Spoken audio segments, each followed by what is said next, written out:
अब जब हम त्रिकुटी पर पहुंचेंगे, वहां पर ये काल भगवान का एक स्थान है। वहां पर एक धर्मराय नाम से बैठा है, जो इसका लेखाकार है, काल का अकाउंटेंट है। तो जब हम त्रिकुटी पर जाने से पहले ब्रह्मा विष्णु महेश के इन कमलों में से, इनके लोकों में से होकर जाना पड़ेगा। देखो पुण्यात्मा भोली आत्मा क्या कहते हैं, जो नकली संतों के अनुयायी हैं, वो ये कहते हैं कि जाना एक स्थान पर है, रास्ते न्यारे न्यारे। ये भी उनकी थोड़ी गलत है। रास्ता भी एक है और जाना भी एक स्थान पर है। जैसे हमने ये जीव इस शरीर के अंदर है, इस शरीर के अंदर जो जीव है, इसको इन कमलों के अंदर से होकर गुजर कर जाना पड़ेगा, और कोई तरीका नहीं है, कोई रास्ता ही नहीं है। और ये सबका एक है, ना हिंदू में भिन्न है, ना मुसलमान में भिन्न है, ना सिख में भिन्न, ना ईसाई में भिन्न, ना बहन में भिन्न, ना भाई में भिन्न। तो हमने इन कमलों के अंदर से गुजरकर जाना है और त्रिकुटी पर पहुंचना है। तो इन कमलों के अंदर से हम जाएंगे तो इनका नो ड्यू सर्टिफिकेट हम लेते हुए जाएंगे, तो हम त्रिकुटी पहुंच जाएंगे। त्रिकुटी पर जाकर के फिर कौन मिलेगा आपको? ये दास मिलेगा, परमात्मा मिलेगा इस दास के रूप में, आपके गुरु के रूप में। और वहां फिर आपका हिसाब कराएगा इस काल से। नहीं वो डांडी मार जाएगा, वहां पर डांडी मतलब हेरा फेरी नहीं करेगा। वहां क्या लालच लोभ दिखाए जाएंगे? जो आपने कर्जा उतार दिया ब्रह्मा विष्णु महेश का, यह मंत्र जाप करके, जो आपको प्रथम मंत्र दिया जाता है, उसके बाद भी आपका ढेर सारा धन बच जाएगा, इतना बहुत गणा धन का मतलब ये कमाई बच जाएगी। वहां आपको लालच दिया जाएगा कि देख आपकी इतनी कमाई है, इतने वर्ष तक ब्रह्मा के लोक में ऐसे ठाठ करेगा, वहां ऐसा महादेव बनेगा, वहां पर इंद्र बन जाएगा, ऐसे ठाठ करेगा। ये फिर वो दूसरा मंत्र आपका है विष्णु जी का, जो हम देते हैं, उसके कहते इस मंत्र की इतनी कमाई तेरी और बच रही है, इस विष्णु के लोक में तू ऐसे ठाठ करेगा, वहां बड़ा स्वर्ग बना हुआ है। फिर शिव जी का मंत्र है, दुर्गा का भी मंत्र है, यानी इतनी कमाई आपकी बच रही होगी। और वहां पर फिर आपको ट्रेलर दिखाए जाएंगे, जैसे ग्राहक होते हैं ना, फंसाने के लिए नारे नारे अपने दिखाते हैं वो बिजनेसमैन दुकानदार, तो वो ट्रेलर दिखाए जाते हैं। देख उस लोक में कैसे नाच गाने हो रहे हैं, ऐसे ऐसे तेरा जो ऐसा रेस्ट हाउस है, ऐसा कमरा मिलेगा तुझे, वहां पर इतने डांस होंगे, ऐसे होंगे, ये ठाठ हो। तो ये मन तो वहां भी साथ ही होगा, मन तो वही है। तो वहां ये मन फिर आपके साथ आड़ कर जाएगा, न सोचेगा थोड़े दिन घूमे हुआ फिर चल पड़ा, जब यह कमाई है मेरी शेष से, इसने खा पी लो इतने, या वो आगे चलने वाली रखी है जाती वह खर्च हो को नहीं। तो ये भी डंडी मारेगा अपने साथ में, आपके साथ। अगर परमात्मा यानी गुरुदेव रूप में प्रभु नहीं होंगे तो वहां भी आपके साथ गड़बड़ हो जाएगी। तो वो गड़बड़ उनके साथ होती है जो गुरु से थोड़ा बहुत विमुख हो जाते हैं, श्रद्धा पूरी रहती नहीं, और लेकिन गुरुद्रोही ना होते, उनके साथ ये डंडी ये गड़बड़ हो जाती है। फिर उनको दूसरे लोकों में भेज देते हैं, जैसे विष्णु के लोक में चला गया, उसकी कमाई इतने वह शेष बचेगी, वहां ठाठ करेगा, जब खत्म हो जाएगी वहां से उसकी मृत्यु हो जाएगी। फिर ब्रह्मा लोक में जाएगा, फिर विष्णु के लोक में, फिर गणेश जी के लोक में। वहां जब उसके सारी पूंजी जड़ लेगी, जब उसका जेब कट लेगी, फिर उसने गधे की जूनी में ठोक देगा। ये डांडी मारेगा काल। तो यहां परमात्मा में फिर याद दिलाता है, शिव मंडल ब्रह्मापुरी चै तू विष्णु लोक में हो, अमरे गुण भूले नहीं तो आन छुटाऊं। तो कितने दयालु है भगवान। यहां पर ये दास आपको ज्ञान दे रहा है, उस परम पिता का भेजा हुआ एक नुमाइंदा है। और आप यहां गुरु को परमात्मा, यहां जैसे भगवान आए थे जब भी ये ज्ञान दिया करते थे, ये दास को भेज दिया अपने को, ये भी वही ज्ञान दे रहे। और ये आज आपने रिहर्सल करनी है, मान लो गुरुजी भगवान, जैसे गुरुजी भगवान नहीं आपको लगते हैं, लेकिन आपने मानना पड़ेगा। जैसे गणित के सवाल को हल करने के लिए मानना पड़ता है, मान लो मूलधन 100 रुपये, वो 100 रुपये मूलधन मानने बिना वो वास्तविक मूलधन प्राप्त नहीं हो सकता। तो गुरुदेव को आपको भगवान स्वरूप मान करके उसके अनुसार उसके साथ अपनी क्रिया करते हुए तो भगवान मानना होता है, के तरह मानना होता है, और फिर उससे आपको वो वास्तविक भगवान मिल जाएगा। तो यहाँ क्या बताते हैं कि यहाँ आप भक्ति कर रहे हो, गलती करते हो तो मैं धमकाऊंगा, आपको करड़ा करूंगा, क्योंकि मैं अध्यापक हूं, आप मेरे विद्यार्थी हो। टीचर को मालूम होता है कि उसको जो बच्चों को ताड़ता है उसका उद्देश्य गलत नहीं होता, उसका कोई द्वेष नहीं होता, केवल बच्चे का हित मध्य नजर रखता है।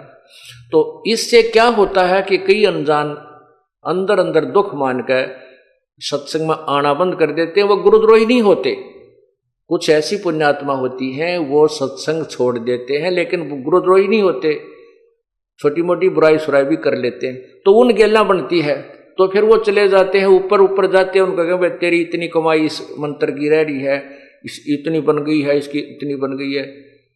तो फिर हमने तो ज्ञान रहता ही नहीं, परमात्मा का हाथ ऊपर रहता नहीं, तो वो बह जाता है। तो कितने दयालु है भगवान के, जब तक हम उनसे विमुख भी हो गए और वो फिर भी हमारे लिए तड़फ रहा है। क्या याद दिलाता है, शिव मंडल ब्रह्मापुरी चे विष्णु लोक में हो, और हमरे गुण भूला नहीं तो आन छटाऊं। तो गुण के वो परमात्मा के बताया करते थे, गुरुजी क्या बताते थे भगवान की महिमा, कि तुम्हारे साथ ऐसा धोखा होगा वहां पर, और जब तुम चले जाओ उस विष्णु लोक या ब्रह्मा लोक या शिव लोक में, तुम्हारी जब भी आंख खुल जावे कि हे भगवान हम तक गलत आ गए। गुरुजी तो बताया करते थे हमने 3 लोकों में रहना ही नहीं, यहाँ का कोई वस्तु सुविधा प्राप्त करनी ही नहीं, और यह तो हमारे साथ धोखा हो गया। जो पुण्य आत्मा वहां रोती है, फिर ये ज्ञान आपको टिकने नहीं देगा, वहां भी याद आएगी फिर ये बातें। कहते वहां भी जब तू मुझे सच्चे दिल से याद करेगा तुझे वहां से भी छुटवा लाऊंगा। नहीं तो क्या होगा, इन सभी मंत्रों की प्रथम मंत्र के जब आपकी कमाई समाप्त हो जाएगी, फिर आपको ब्रह्मलोक में ले जाओगा युकाल। ये जो ओम का जो जाप है, इसका ब्रह्मलोक में आपको सुविधा देगा, और वहां मनमाने 1000 युग तक आप वहां रह सकते हो। इस ओम नाम की जो विधि हमने बताई, इसकी इतनी जबरदस्त कमाई आपकी बन जाएगी। उसके बाद आपको सतनाम प्राप्त हुआ है, जिसको सारनाम भी नहीं हुआ है और वो विमुख हो गया है, उसके साथ फिर यह बनेगी। तो उसके फिर ये दूसरा मंत्र का ओम नाम की कमाई तो ये वहां खराब करवा देगा ब्रह्मलोक में। फिर जो दूसरा मंत्र तत्व मंत्र है, इसने एक और कमाल कर रखा है कि ब्रह्मलोक में नकली सतलोक, झूठा नकली अलखलोक, अगमलोक और अनामी लोक की रचना करवा रखी है। उस दूसरे मंत्र यानी तत्व मंत्र का जो जाप है, उसकी कमाई को ये वहां खत्म करवा देता है बैठाकर। और जो कहते हैं हम सतलोक में आ गए, ये नकली संत बतावे हैं, बोला फिर सतलोक है, उस तो ऊपर बोला साडा लोक है थरा गए बोलिए। तो वो जो झूठे लोक बना रखे ब्रह्मलोक में, काल ने इस माया से झूठी कंस्ट्रक्शन करवा रखी है, रचना करवा रखी है, तो उसको वहां खत्म करवा देते हैं। उसके बाद 84 लाख योनियों में ये डाल दिया जाता है। अब बात आ गई जिसको तीनों नाम मिल गए और जो गुरुद्रोही नहीं हुआ, गुरु विमुख हो गया। विमुख नहीं हुआ यानी उसने भक्ति छोड़ दी, आना कानी सी करने लग गया, थोड़े जाप करे है, कभी सत्संग में आ गया कभी नहीं आया, और सार नाम तक उसको प्राप्त हो चुका है। उसके साथ क्या होगा, पार नहीं होगा वो। यहां परमात्मा का एक और लोक है, परमात्मा का एक मिनी सतलोक है। उस लोक में प्रभु अपने ही कबीर रूप में वहां रहता है और वहां पर उन आत्माओं को रख लिया जाता है, इतना दयालु है। और जब कभी भक्ति युग आता है उस समय उनको इस पृथ्वी पर जन्म देता है। यानी पहले कभी किसी युग में आपको प्राप्त हुआ होगा, तो उनमें से कुछ पुण्यात्माएं आकर के परमात्मा ने 600 वर्ष पहले फिर उनको जमीन पर पटका, आकर के अपना पूरा उनको ज्ञान दिया, उनकी भक्ति बनवाई और फिर दोबारा मनुष्य शरीर में प्रारंभ कर दिया। तो वही व्यक्ति अब जन्म पाते पाते अब यहां आ चुके हैं, इस अब भक्ति काल आ गया है। तो ये भक्ति काल में आए हुए जो प्राणी हैं, जो सतलोक में यानी यहाँ परमात्मा के सतगुरु के लोक में से जो तुरंत यहाँ जन्म मिला है, उनको फिर मनुष्य जन्म मिलता हुआ आ रहा है।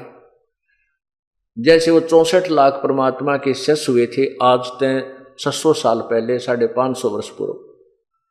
तो उनको उस समय परमात्मा ने एक परीक्षा ली थी वो सब रिजेक्ट हो गए थे। वो गुरुद्रोही नहीं बने थे, वो भक्ति छोड़ गए थे, गुरु जी के पास जाना त्याग गए थे। वही अब जन्म लेते हुए आ रहे हैं। आप लोग जो इतने शीघ्र समझ गए, ये उन्हीं में तो हो जो कभी परमात्मा के साथ आज से 600 550 वर्ष पूर्व रहे थे, और काल ने उनको कहीं कहीं जन्म दे दिया, किसी को महाराष्ट्र में, किसी को राजस्थान में, किसी को पंजाब में, कोई कित कोई विदेश में। अब परमात्मा उनको ढूंढ रहा है। आज सुबह के सत्संग में श्रोताओं ने सुना कि परमात्मा, प्रभु राम, खुदा, अल्लाह की क्या परिभाषा होती है। पवित्र गीता जी के ज्ञान के विषय में आपने संक्षिप्त सी जानकारी प्राप्त की, जिसमें गीता ज्ञान दाता ने किसी अन्य प्रभु के विषय में बताया है कि जो पूर्ण परमात्मा है, जिस भगवान की, जिस परमात्मा की साधना से जीव का पूर्ण मोक्ष संभव है, जन्म मृत्यु सदा के लिए समाप्त हो जाती है। वो परमात्मा कौन है, कैसा है, कहाँ रहता है, उसकी प्राप्ति कैसे होती है, ये जानकारी आपको इस 5 दिन के सत्संग में प्राप्त होगी। आज सुबह आप सुन रहे थे कि गीता ज्ञान दाता प्रभु ने बताया है कि वो परमात्मा परम अक्षर ब्रह्म है। उस परमात्मा की साधना, उस परमात्मा की प्राप्ति के विषय में जो तत्व ज्ञान है तथा यथार्थ भक्ति विधि है, वो तत्वदर्शी संत बताएगा। संकेत दिया है गीता जी के अध्याय नंबर 17 के मंत्र 23 में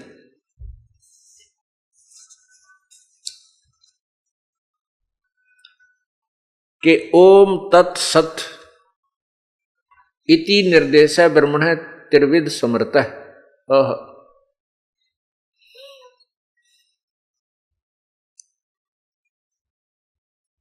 ओम तत्सत इति निर्देश ब्रह्मण त्रिविध समर्थ। ब्रह्मण माने पूर्ण परमात्मा की भक्ति के लिए ओम तत्सत इस 3 मंत्र के जाप का निर्देश है। निर्देश का अर्थ है कि नथिंग एल्स, इसके अतिरिक्त कोई और आदेश नहीं है, केवल 3 मंत्र का जाप है उस परम पिता के प्राप्ति का, ये निर्देश है। आप निर्देश से आप अच्छी तरह परिचित हैं। निर्देश किसे कहते हैं? जिसमें आदेश व दिशा दोनों ही दी जाती है।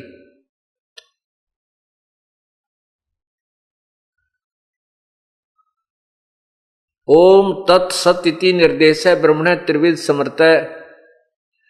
ब्राह्मणा तेन वेदेन, ब्राह्मणा तेन वेदा च यगा च विहिता पुरा। सृष्टि के आरंभ में ब्राह्मणा माने विद्वान पुरुष,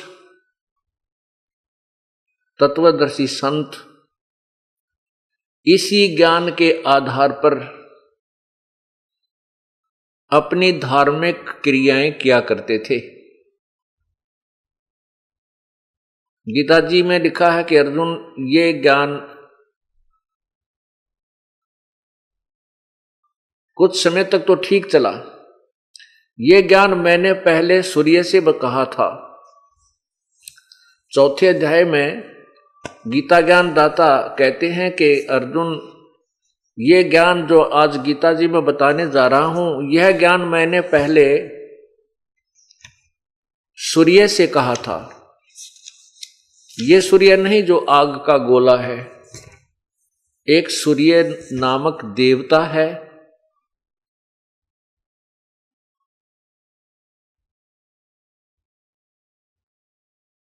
और सूर्य ने,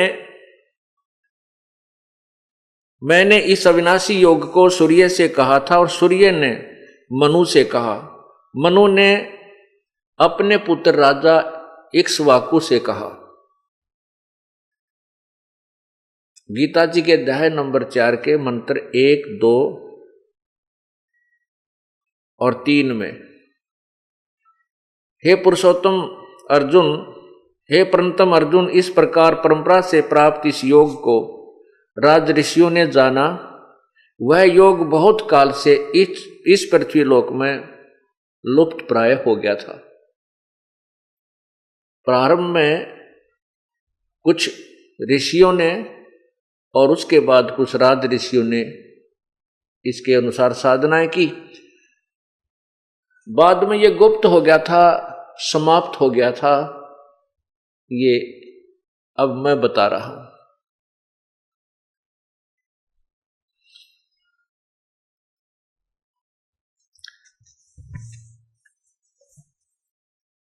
इसी गीता अध्याय नंबर 17 के मंत्र 23 में यही स्पष्ट किया है कि यही ज्ञान जो ओम तत्सत जो मंत्र है, इसके आधार से सृष्टि के प्रारंभ में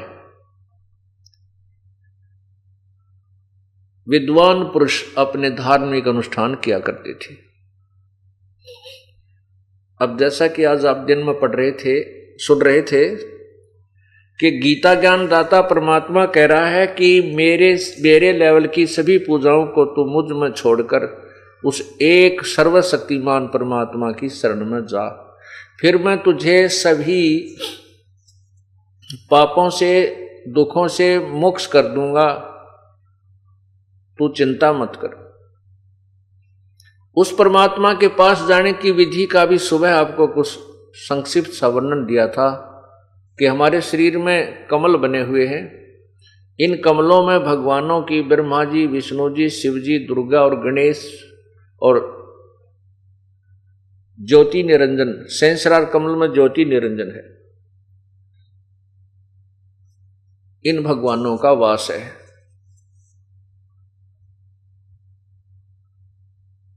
अब जैसा कि आज सुबह आपको बताया था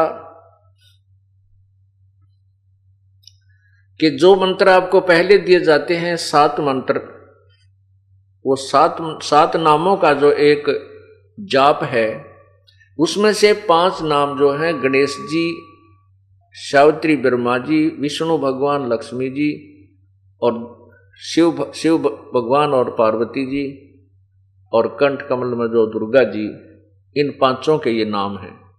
इनकी कमाई करके हम यहां से आगे चलेंगे और इस कमाई के पूरा हो जाने के बाद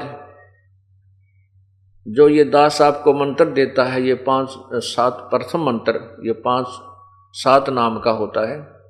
इस प्रथम मंत्र के जाप से आप 4 महीने यदि लगातार सच्चे दिल से बगैर कोई क्रिया को भंग किए आप इसका जाप करते हो तो आप सतनाम प्राप्ति के योग्य हो जाते हो। फिर आपको सतनाम दिया जाता है। सतनाम के अंदर आपको बताया सवेरे कि 2 अक्षर होते हैं, एक ओम, एक तत्। तत् ये संकेतिक है। कई संतजन ओम तत्सत ऐसा जाप रट्टा लगाने को कहते हैं, वो अज्ञानी है, उनको ज्ञान नहीं। ओम तो सीधा मंत्र है ब्रह्म का, तत् और सत ये 2 सांकेतिक मंत्र हैं। ओम और तत् मिलकर एक सत्यनाम बनता है, सच्चा नाम बनता है, वास्तविक मंत्र बनता है। सत्यनाम का अर्थ है वास्तविक नाम, सच्चा नाम, यथार्थ भक्ति का मंत्र, इसको सतनाम कहते हैं। वो सतनाम 2 अक्षर का है।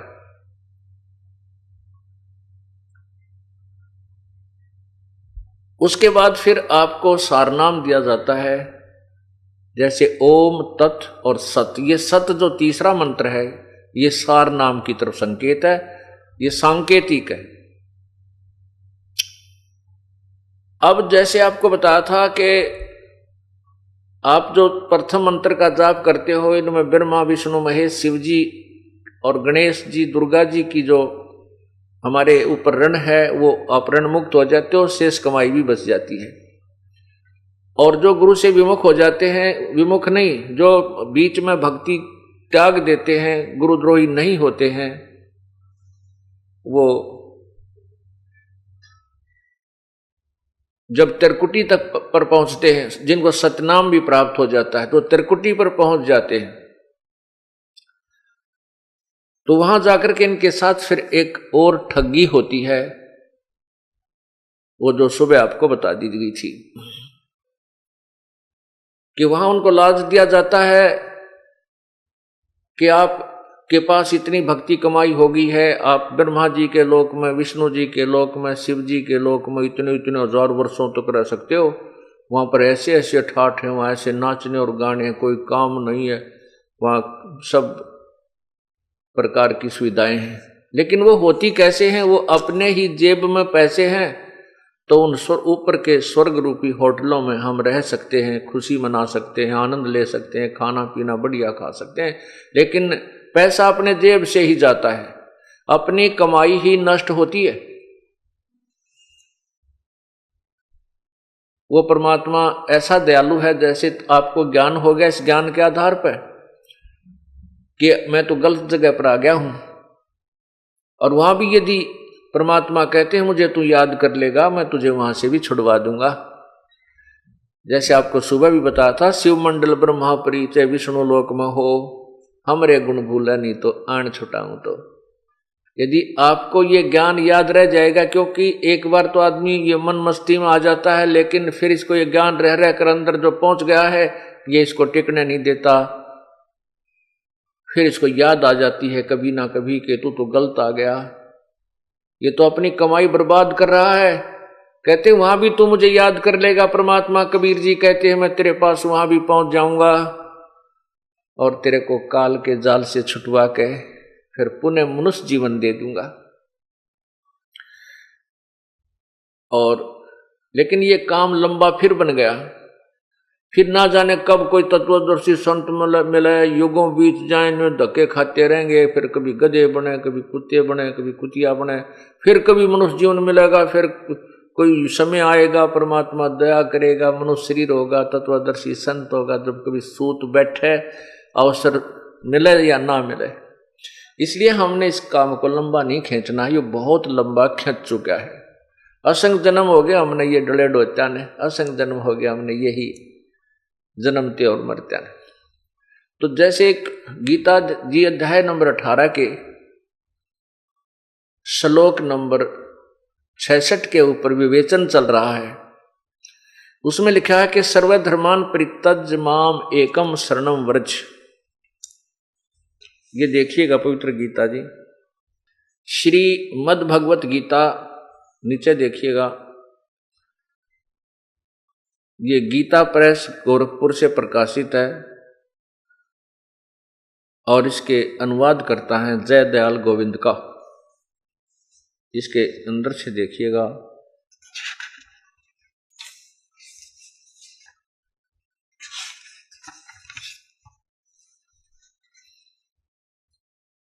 प्रकाशक एवं मुद्रक हैं गीता प्रेस गोरखपुर,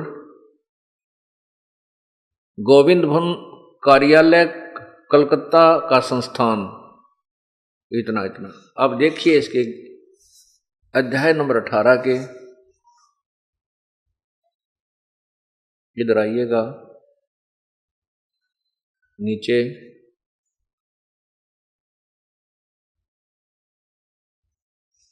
छठ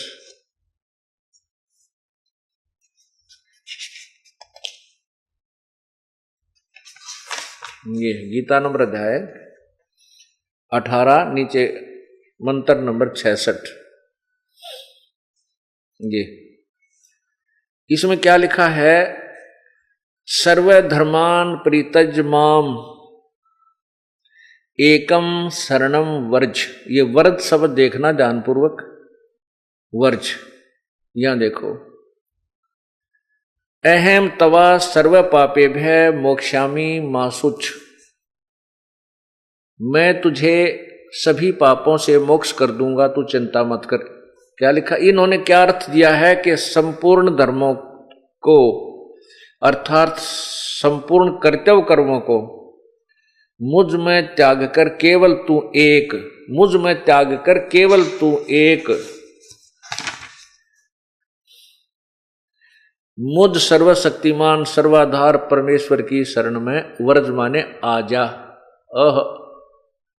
ये वर्ज माने आजा शब्द लिखा है, जबकि वर्ज का अर्थ जाना होता है। ये देखिए, ये अर्थ गलत कर दिया। मैं तुझे संपूर्ण पापों से मुक्त कर दूंगा, शोक मत कर, तू शोक मत कर।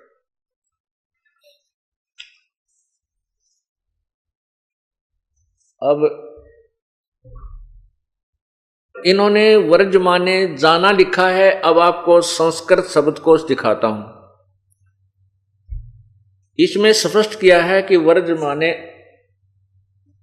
इन्होंने वर्ज माने आना किया है।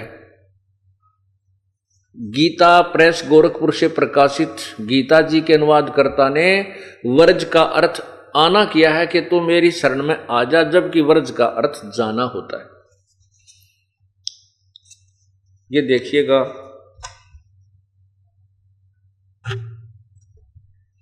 ये है संस्कृत शब्दकोश।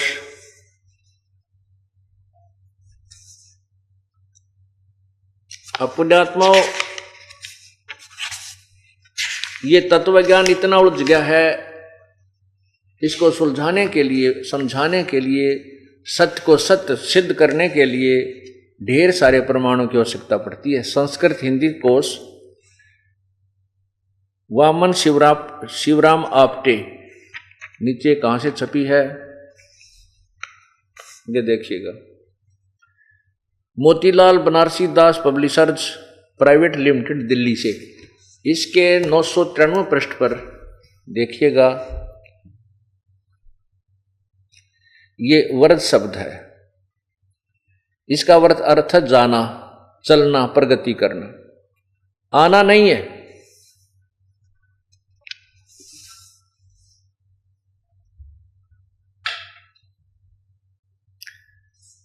इस प्रकार अर्थों के अनर्थ कर दिए, क्योंकि तत्वज्ञानी अनुवादकर्ताओं को नहीं था।